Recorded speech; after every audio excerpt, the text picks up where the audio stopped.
I made some coconut flour in my previous video, and today I'm using that flour with sweet potatoes to make this delicious bread or cake, whatever you want to call it. So stay tuned.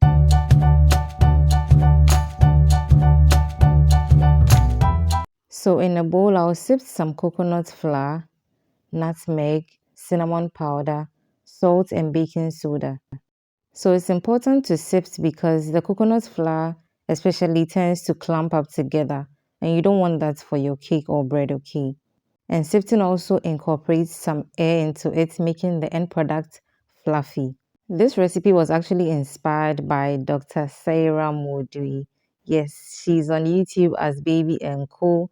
Do check her out as well. She's an amazing doctor. Now let's talk about the sweet potatoes, right? What I did was to roast mine, peel it, and then cut them up into small bits. So it goes into my food processor first. Don't worry, you can do all this by hand, but as usual, media, I like things easy. So after the potatoes are in, I'm adding in some eggs, melted butter, but you can use coconut oil and honey. Oh, I think I forgot to mention this recipe is sugar free. It's amazing for your bloomers as well. Here I'm adding some lemon juice and coconut essence, okay? And then I'll give this a blitz for everything to be mixed up properly. Coconut flour is gluten-free, high in fiber, a good source of protein. It's low in calories and a very healthy source of fat, which is good for your heart, okay?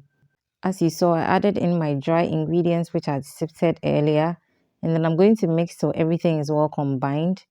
And then at the moment, I am preheating my oven at 170 degrees Celsius. So once the mixture is ready, I'll transfer into a baking pan lined with parchment paper. Because this is a very wet dough, you're going to have to use the parchment paper so it doesn't stick into the pan when it's ready, okay?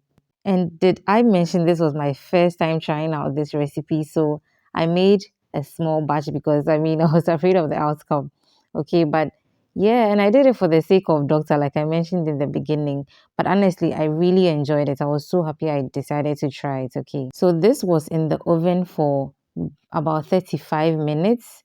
And what you can do to check if it's done, put a toothpick or a skewer in the middle. When it comes out clean, you know your cake is good, all right? Now look at that beauty. Once it was out, I left it to sit in the parchment paper for about 20 minutes and then brought it out after those minutes and allowed it to cool down completely. And when I sliced into them, and I tasted, I was honestly pleasantly surprised. It was so fluffy. It tasted so good. I mean, the sweet potatoes were coming through, the honey, the coconut flour, everything was so amazingly good. Okay. I hope you tried this recipe. Give me a thumbs up if you enjoyed it. Share, comment, like this video. And until I see you in another video, don't forget to keep blooming.